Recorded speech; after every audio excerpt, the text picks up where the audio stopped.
Hello मित्रों, नमः संस्कृताय, हर हर महादेव। कैसे हैं सभी लोग? आशा करता हूँ बहुत अच्छे होंगे और आप लोगों की पढ़ाई भी बहुत अच्छी चल रही होगी। तो जो भाई बहन हमारे जीआईसी मेंस संस्कृत का एग्ज़ाम देने जा रहे हैं, उनके लिए ये क्लास बहुत ही रामबाण साबित होगी। तो आप लोग क्लास को, इस वीडियो को, छोटा सा वीडियो होगा लेकिन आपके लिए ये काफ़ी महत्वपूर्ण होगा। ये खास करके जीआईसी प्रवक्ता के लिए मैं ये वीडियो बना रहा हूँ। और इस वीडियो का बनाने का हमारा उद्देश्य केवल यही है कि आप लोगों को उत्तर कैसे लिखना है मुख्य परीक्षा में, तो इससे आपको काफ़ी चीज़ें आसान हो जाएंगी।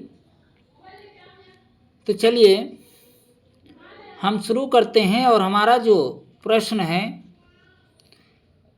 कि पंचतंत्र एवं हितोपदेश की नीति परंपरा की विशेषताओं का विवेचन कीजिए। तो पंचतंत्र एवं हितोपदेश की नीति परंपरा का विवेचन कैसे करना है, उसकी विशेषता को कैसे बताना है, इस प्रश्नोत्तरी के माध्यम से, इस उत्तर के माध्यम से हम जानेंगे। उत्तर कैसे लिखना है,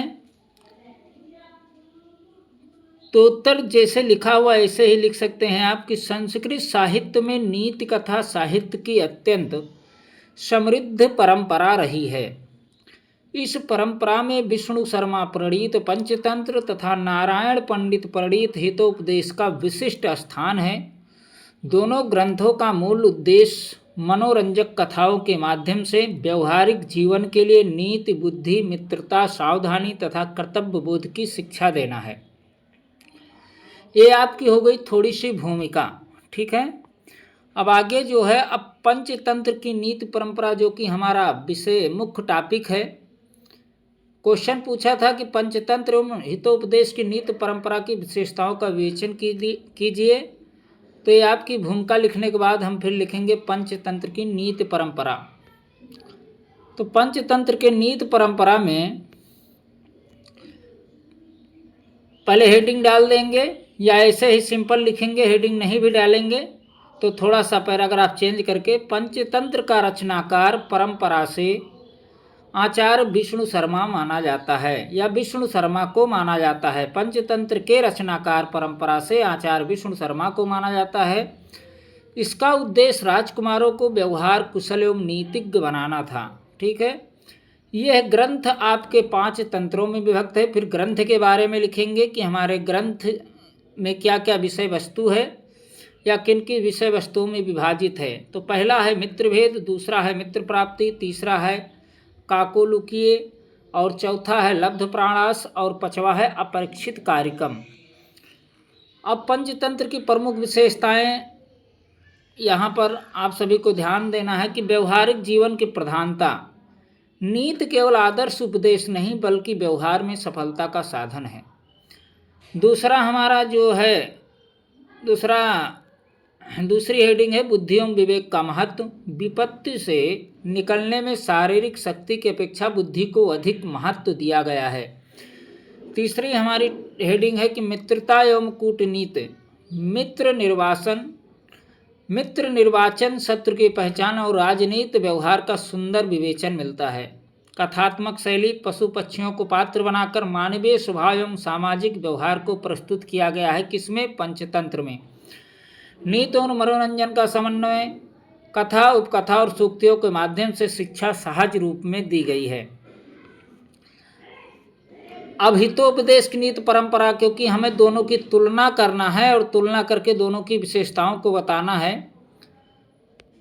तो हितोपदेश के रचयिता नारायण पंडित माने जाते हैं। इसका प्रमुख उद्देश्य भी नीति शिक्षा प्रदान करना है।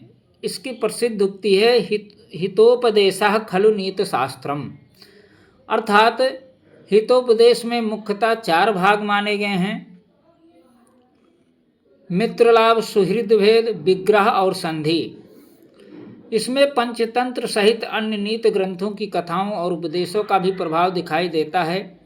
इसकी भाषा अपेक्षा की सरल, सरस एवं शिक्षाप्रद है। अब दोनों की नीति परंपराओं की समानताएं एवं महत्व जो है आप सभी को लिखना है। तो पंचतंत्र और हितोपदेश दोनों में लोक व्यवहार, मित्रता, शत्रुनीति, संधि विग्रह, दूरदर्शिता, स्वार्थ संरक्षण तथा बुद्धिमत्ता को विशेष महत्व दिया गया है।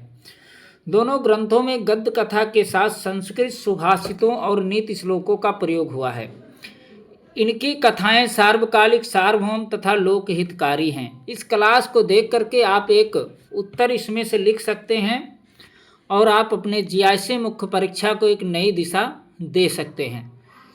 अब निष्कर्ष में क्या है कि निष्कर्ष में लिखते हैं कि पंचतंत्र ने नीति कथा की सुदृढ़ आधारभूमि तैयार की और हितोपदेश ने उसी परंपरा को सरल, सहज एवं व्यवस्थित रूप से आगे बढ़ाया।